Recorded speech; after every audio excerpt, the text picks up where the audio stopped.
You're right, guys. I'm not standing here long, I tell you. It's blooming freezing again today. What's this video about? Updates, loads of updates of all the little trials and experiments I'm doing. And a nice little bit of footage of Robin. There's her nest there. Nice little bit of footage of Robin at the end, feeding. So here we go. Christ, it's cold. Cool.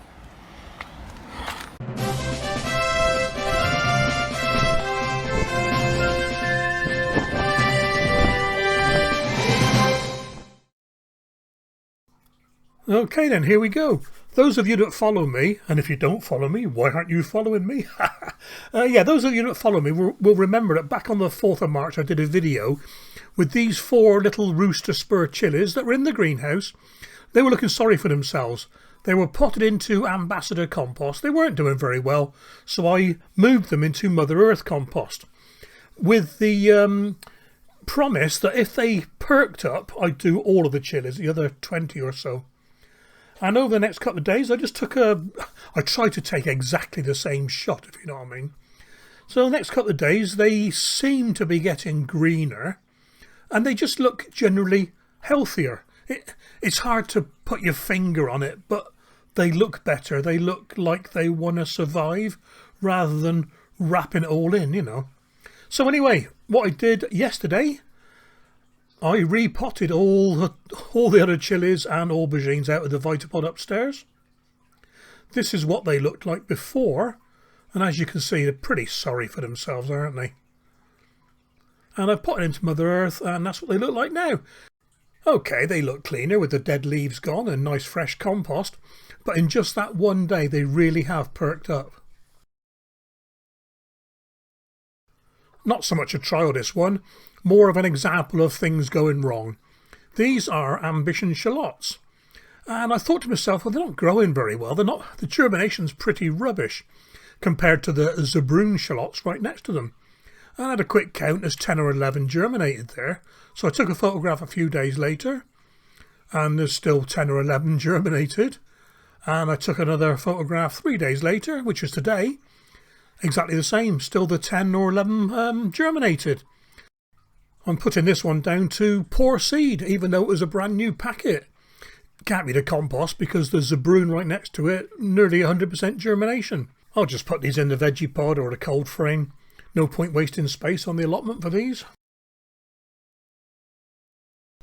Okay, next up we have the trial where I soaked some Wong Bok seeds overnight and planted them the following day.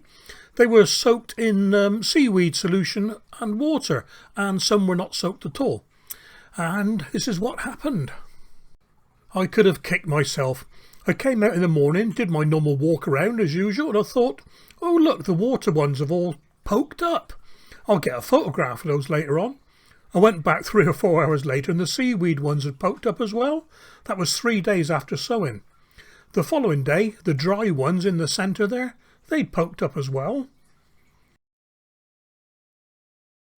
And on the 7th, they're all looking pretty healthy under the grow lights.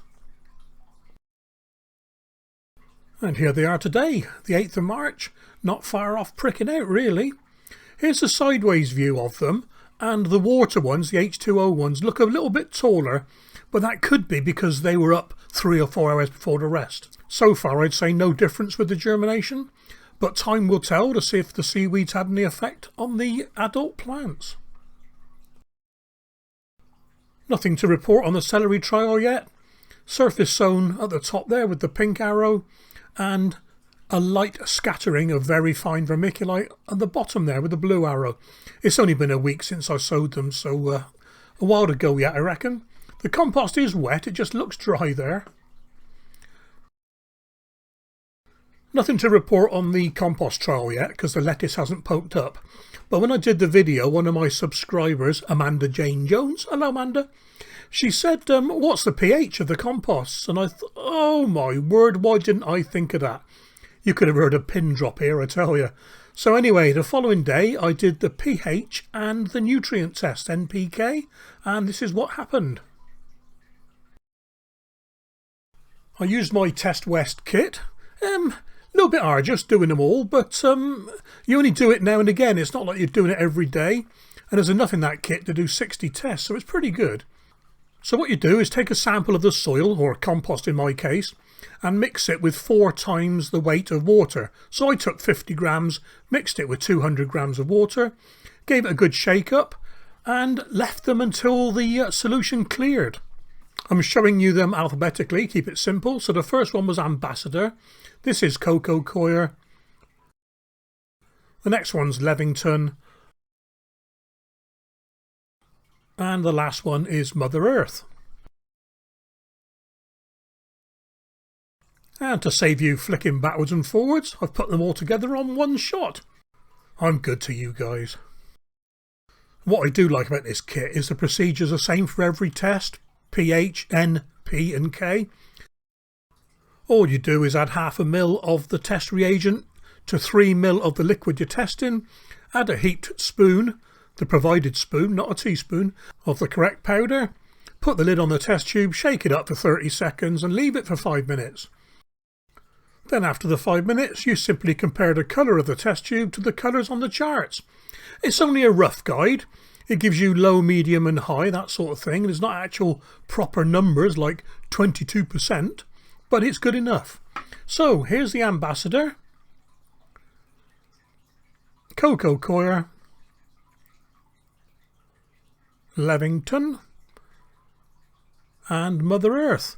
And considerate me yet again has put them all together with the readings. This is where you may want to pause just to let the information sink in a little bit, but we'll start with the Ambassador, top left. You can just about make out the pH, N, P and K with my scrawny right in there. The pH was greater than 7.5 off the top of the scale. Nitrate next to it, low. In fact, it's very, very low. It's almost colourless. No nitrate. The phosphorus, low to medium, not too bad.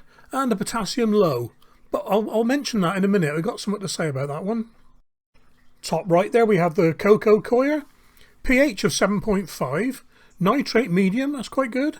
Phosphorus, medium to high, good again. And potassium, low. Now, what I was going to say, they could be low because of the type of potassium they're using. Not all potassium is readily available straight away.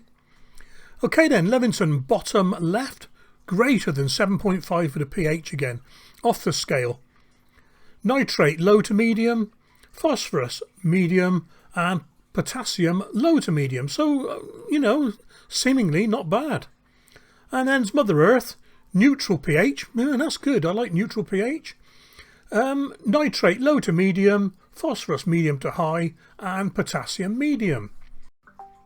I'm a little bit surprised at the Ambassador and Levington, the two peat-free green waste ones. Greater than 7.5 pH, that is quite high. And with the nitrate on the Ambassador, maybe that's why my chilies weren't growing. And perhaps this is the typical case of Liebig's law of the minimum, which states that yield is proportional to the amount of the most limiting nutrient, whichever nutrient it may be. In my case, I've got no nitrate, so there's no point chucking potassium and phosphorus at it. No nitrate, no leaves. Well, that's it from me, guys. Just a few updates. I'll let Robin take you out, and I think you'll be quite surprised.